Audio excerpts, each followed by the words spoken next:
Hello friends, हाँ आपने सही थंबनेल देखा। डोली में गोली मार दे, उसी ट्रिक से आज हम लोग पढ़ेंगे वृत्त। कहा जाता है, आइए तो आज की क्लास शुरू करने से पहले आप लोगों को एक शायरी सुना दूं, उसके बाद चलेंगे हम अपने क्लास की ओर।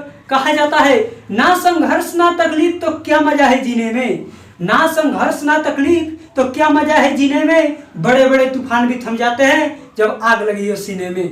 अगर मेरा शायरी अच्छा लगा हो तो हमारे चैनल गुप्ता एजुकेशन क्लासेज को जरूर सब्सक्राइब करें। तो आइए आज की क्लास शुरू करते हैं। आज हम लोग पढ़ेंगे वृत्त। अभी तक आप कहते थे वृत्त भारी है भारी है भारी है, आज के बाद आप कहिएगा वृत्त भारी नहीं हलवा है। तो आइए कैसे वृत्त पढ़ाएंगे, हम पढ़ाते नहीं सिखाते हैं। तो देखिए कैसे वृत्त पढ़ते हैं हम लोग। कहा जाता है, हम लोग ट्रिक जाने हैं डोली में गोली मार दे।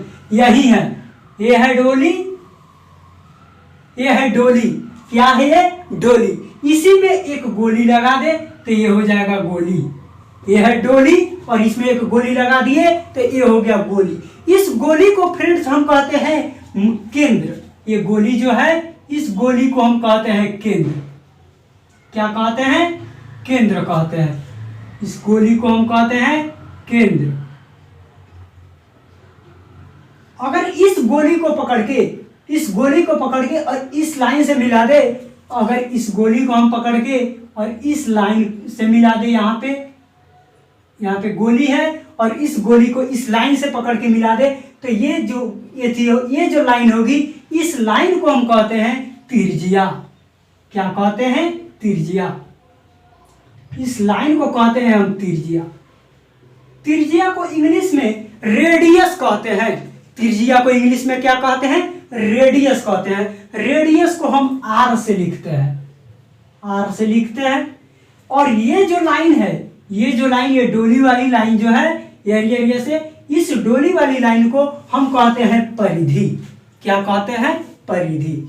ये जो लाइन है, ये जो लाइन है, इस लाइन को हम कहते हैं परिधि। परिधि। इस लाइन को कहते हैं हम परिधि। अब यहाँ पे केंद्र है, यहाँ पे केंद्र है। अगर इस केंद्र को इससे मिलाए तो ये हो गया त्रिज्या। अगर पूछे आपसे क्वेश्चन त्रिज्या क्या है, केंद्र और परिधि से मिलाने वाली रेखा को त्रिज्या कहते हैं। क्या कहा जाएगा? केंद्र और परिधि से मिलाने वाली रेखा को त्रिज्या कहते हैं। ये जो लाइन है, ये जो घूम रही है, इसको हम परिधि कहते हैं। और इस लाइन को, यहाँ पे जो गोली है, इस गोली को हम केंद्र कहते हैं। और इस गोली से और इस लाइन से मिला दे, परिधि से मिला दे, तो इसको हम कहते हैं त्रिज्या। अगर यहीं से अगर हम इधर भी मिला दे तो इसको भी हम कहते हैं, क्या कहते हैं? इसको भी हम कहते हैं त्रिज्या। ये लाइन मिला दे यहाँ से पकड़कर यहाँ तक, तो इसको भी हम कहते हैं त्रिज्या। अब यहाँ से लेकर यहाँ तक ये जो लाइन गई है, ये सब लाइन को यहाँ से हम कहते हैं इसको व्यास। ये लाइन जो है, ये लाइन जब टोटल जा रही है यहाँ से लेकर यहाँ तक, इसको हम कहते हैं व्यास। इसको क्या कहते हैं? व्यास। व्यास को इंग्लिश में कहते हैं डायामीटर। डायामीटर को हम डी से लिखते हैं। यहाँ पे देखिए, यहाँ पे डायामीटर को हम डी से लिखते हैं। यहाँ पे है, अभी ये है केंद्र। अगर कोई पूछे वृत्त के केंद्र पर कितना डिग्री का कोण बनता है, तो आप कहिएगा 360 डिग्री। वृत्त के केंद्र पर 360 डिग्री का कोण बनता है। अब यहाँ पे है केंद्र, इस केंद्र से हम यहाँ को मिलाए, इसको हम कहते हैं त्रिज्या। अगर इधर भी हम मिलाए केंद्र से इधर भी, इसको भी हम कहते हैं, क्या कहते हैं? त्रिज्या। अब यहाँ से लेकर और यहाँ तक, यानी परिधि से परिधि को मिलाने वाली रेखा, यानी ये लंबी, कहा जाए वृत्त की सबसे बड़ी जीवा है। क्वेश्चन पूछे अगर वृत्त की सबसे बड़ी जीवा है, तो ये लाइन जो है, ये लाइन, यही लाइन ना सबसे बड़ी लाइन है। इस लाइन को हम कह रहे हैं क्या? व्यास बोल रहे हैं। यहाँ से लेकर और यहाँ तक इस लाइन को हम व्यास बोल रहे हैं। अब कहा जाए वृत्त की सबसे बड़ी जीवा है, तो हम क्या कहेंगे? व्यास है। वृत्त की सबसे बड़ी जीवा व्यास है। अब पूछे व्यास किसे कहते हैं? अगर आपसे एग्जाम में पूछ दे व्यास और त्रिज्या में अंतर बताए, तो अगर हम व्यास को कैसे लिखेंगे? वह रेखा जो परिधि से परिधि को मिलाती है, वह रेखा जो परिधि से परिधि को मिलाती हो और केंद्र से होकर जाती हो। वह रेखा जो परिधि से परिधि को मिलाती हो और केंद्र से होकर जाती हो, उसी को हम क्या कहते हैं? व्यास। और पूछे त्रिज्या किसे कहते हैं? तो केंद्र और परिधि से मिलाने वाली रेखा को त्रिज्या कहते हैं। तो व्यास और त्रिज्या में अंतर पूछे तो अब आप लिख सकते हैं। अब देखिए यहाँ पे एक वृत्त है, ये वाली लाइन है, यहाँ पे एक वृत्त बना लिए। अब इस वृत्त को अगर हम यहाँ पे ऐसे दिया जाए, ऐसे दे दे लाइन, तो इस लाइन को हम कहते हैं जीवा। क्या कहते हैं? जीवा। इस लाइन को हम कहते हैं जीवा। कहा जाएगा इसको तो कहते हैं हम परिधि। इस लाइन को हम कहते हैं परिधि। वहां पर भी लिख दिए हैं, यह है परिधि, यही है परिधि। अब कहा जाए जीवा क्या है? तो वह रेखा जो परिधि से परिधि को मिलाती हो किंतु केंद्र से होकर नहीं जाती हो, वह रेखा जो परिधि से परिधि को मिलाती हो किंतु केंद्र से होकर नहीं जाती हो, उसको हम कहते हैं जीवा। क्या कहते हैं? जीवा। अब आइए, अब यहाँ पे कुछ और देख लेते हैं। अब यहाँ पे देख लेते हैं स्पर्श रेखा क्या है। स्पर्श रेखा अगर पूछा जाए स्पर्श रेखा क्या है, तो यहाँ पे एक वृत्त है, यहाँ पे एक क्या है? वृत्त है। अगर इस वृत्त से एक लाइन इस तरह से छूती हुई चली जाए, वृत्त से एक लाइन अगर छूती हुई चली जाए, तो इसी लाइन को हम कहते हैं स्पर्श रेखा। क्या कहते हैं? स्पर्श रेखा। ये वृत्त है और इस वृत्त पर एक लाइन इसको जस्ट छूती हुई चली जाए, यानी कि स्पर्श करती हुई चली जाए, तो इस लाइन को हम क्या कहते हैं? स्पर्श रेखा। अगर कहा जाए वृत्त के एक बिंदु पर कितनी स्पर्श रेखाएं खींची जा सकती है, क्वेश्चन आपसे पूछ दे वृत्त की एक बिंदु पर कितनी स्पर्श रेखाएं खींची जा सकती है, तो हम बोलेंगे एक। वृत्त के एक बिंदु पर केवल एक स्पर्श रेखाएं खींची जा सकती है। अगर पूछे वृत्त पर कितनी स्पर्श रेखाएं खींची जा सकती है, तब हम कहेंगे वृत्त पर अनंत स्पर्श रेखाएं खींची जा सकती है। लेकिन वृत्त के एक बिंदु पर केवल एक स्पर्श रेखाएं खींची जा सकती है और वृत्त पर अनंत स्पर्श रेखाएं खींची जा सकती है। अब कहा जाए छेदक रेखा।